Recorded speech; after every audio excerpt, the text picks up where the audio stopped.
चलिए सब लोग हम चलते चलते अप्लाइड मैथमेटिक्स जो टॉपिक पढ़ रहे थे उसके एलपीपी के दूसरे लेक्चर पे आ गए हैं।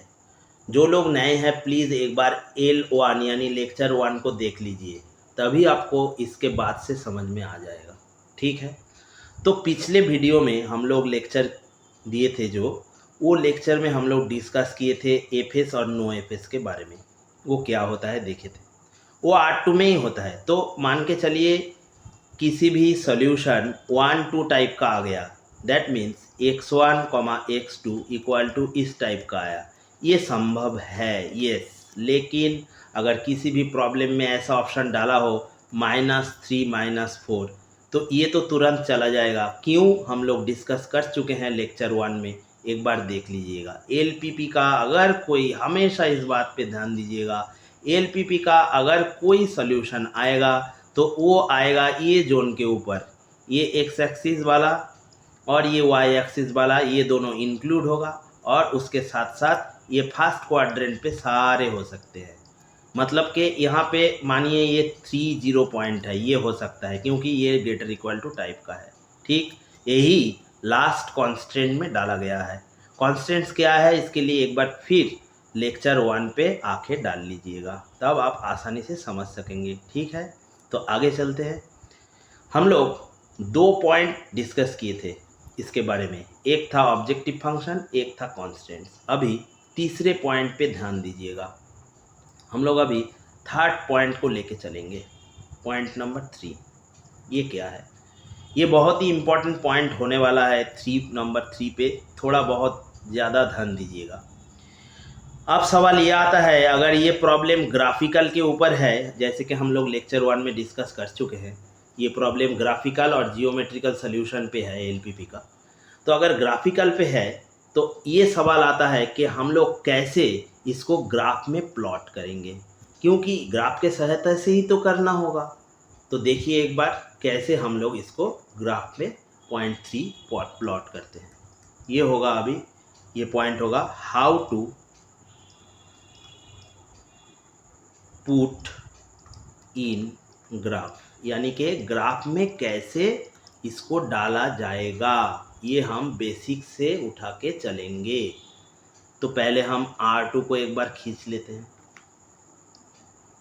ये है R2, इधर x1 लगेगा, इधर x2। क्लियर। तो हम लोगों के पास जो दो कॉन्स्टेंट्स दिखने को मिल रहा है, एक 8 वाला, ये 10 वाला, ये दो कॉन्स्टेंट्स को एक बार इधर लिख लेते हैं हम लोग। 3x1 + 6x2 इक्वल टू मान के चलते हैं, इसको बराबर साइन ले लेते हैं, क्योंकि ग्राफ में प्लॉट करने के लिए ये लेस वाला कोई काम में नहीं आने वाला है। और इसको भी इधर लिख लेते हैं, 5x1 + 2x2 इक्वल टू 10। अब इसको प्लॉट करने के लिए आप लोग पहले एक काम कीजिएगा, इस बात पे ज़रूर ध्यान दीजिएगा, एक राफ मार्किंग कर लीजिएगा। आँखों के अंदाज से ये मार्किंग हो जाएगा, 1 2 3 करके, ऐसा बस इधर नहीं करने का, सिर्फ फर्स्ट क्वाड्रेंट जितना है उतना।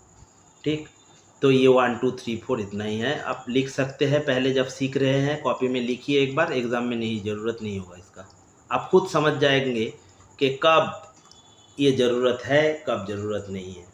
तो इसको प्लॉट करने के लिए पहले एक काम कीजिए, पहले आप x1 को 0 रखिए, तो इधर 6x2 इक्वल टू 8 आ जाएगा ना। तो x2 यहाँ से सीधा सीधा 8/6 यानी 1.3 के आसपास कोई रिजल्ट देगा।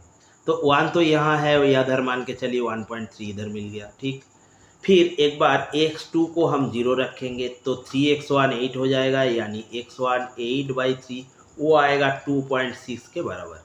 तो उसको इधर डालना है, इधर 2 है, इधर 3 4, ये 3 है, इधर 4 है, तो 2 के बाद 3, तो इधर ही कोई कहीं 2.6 भी होगा। अब एक स्ट्रेट लाइन से इसको जोड़ दीजिए और लाइन को बोथ इधर भी थोड़ा और इधर भी थोड़ा आगे कर लीजिए। ठीक, अब आती है सवाल ये कि ये लेस और लेस इक्वल्स टू टाइप जो लगा हुआ है, ये जो कॉन्स्टेंट्स होते हैं ना, हम लोग पिछले वीडियो में लेस डिस्कस किए थे, 3 टाइप के हो सकते हैं, या तो फिर ग्रेटर इक्वल टू, या लेस इक्वल टू, और या तो फिर इक्वल टू। ये तीनों टाइप का, इधर दोनों ही देखिए लेस इक्वल टू टाइप का है। तो जहाँ पे लेस इक्वल टू टाइप का होगा उसमें सॉल्यूशन कभी भी इस जो स्ट्रेट लाइन, ये अगर स्ट्रेट लाइन हो जाता यानी इक्वल टू साइन आपको दिखता, तो सीधा सीधा इसके ऊपर के पॉइंट को ही हम इसके फिजिबल रीजन कहते थे। फिजिबल रीजन के बारे में हम लोग पिछले वीडियो में डिस्कस किए हुए हैं, एक बार प्लीज़ देख लीजिएगा आप लोग। ठीक, अब बात ये आती है कि ये लेस टाइप जो है, ये मतलब पूरा स्ट्रेट लाइन तो होगा ही होगा, और उसके साथ साथ या तो इस साइड होगा या इस साइड वाला हिस्सा होगा। अब कौन सा हिस्सा होगा देखिएगा, हम एक पॉइंट लेंगे जो पॉइंट इस स्ट्रेट लाइन पे ना हो, वो ऑब्वियसली दिखेगा आपको यहाँ से 0 0 ऐसा एक पॉइंट है। कैलकुलेशन के सुविधा के लिए हम 0 0 ही लेके चलते हैं। तो 0 0 अगर इधर डाला गया तो 3 इंटू 0 प्लस 6 इंटू 0, ये तो 0 आएगा। ये क्या 8 से छोटा है, तब इसका सोल्यूशन रीजन यानी फिजिबल रीजन इस साइड होगा। अगर बड़ा हो जाता, मान के चलिए इधर 10 आया इधर 8 आया, तो इधर होता, दूसरे साइड इस साइड हम नहीं लिखेंगे अभी। ठीक, तो ये इसका सोल्यूशन रीजन इधर जितने दूर तक हो सकेगा ये चलेगा। लेकिन हम लोगों का काम का कौन सा है, फर्स्ट क्वाड्रेंट वाला ही ना, तो उसको लेके हम लोग आगे चलेंगे। फर्स्ट क्वाड्रेंट में क्यों, ये हम पिछले वीडियो में लेक्चर डाल चुके हैं। इस कारण ये वाला कारण होगा फर्स्ट क्वाड्रेंट के लिए, क्लियर।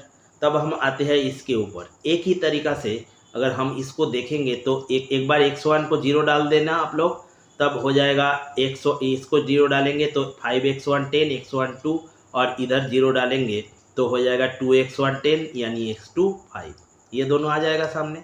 तो इसको इधर डाल लीजिए, 2 और 5, x1 कहाँ था, यहाँ 2 ये वाला पॉइंट था, और 5 इसके ऊपर वाला, 4 से ऊपर वाला पॉइंट। फिर इसको भी एक स्ट्रेट लाइन से आप लोग जोड़ लीजिएगा नीचे, ये वाला। एक बार ये देख लीजिए, 5x1 इक्वल टू 10, 5x1 10, तो x1 2 ही होगा, तो 2 इधर से चला जाएगा, और x2 5 जो है, x2 5 इधर 2x2 इक्वल टू 10 ये डाला गया है, तो सीधा सीधा x2 5 आ जाएगा, तो 5 इस साइड, ये सॉल्यूशन इधर आ गया। तो इसका भी सॉल्यूशन रीजन अगर 0 0 डालेंगे तो ओरिजिन के साइड पे ही होगा, जैसे कि हम लोग इधर डाले हैं। तो ये दोनों को पहले आप समझ लीजिए, मार्क कर लीजिए, फिर बाद के वीडियो में हम लोग आगे चलेंगे।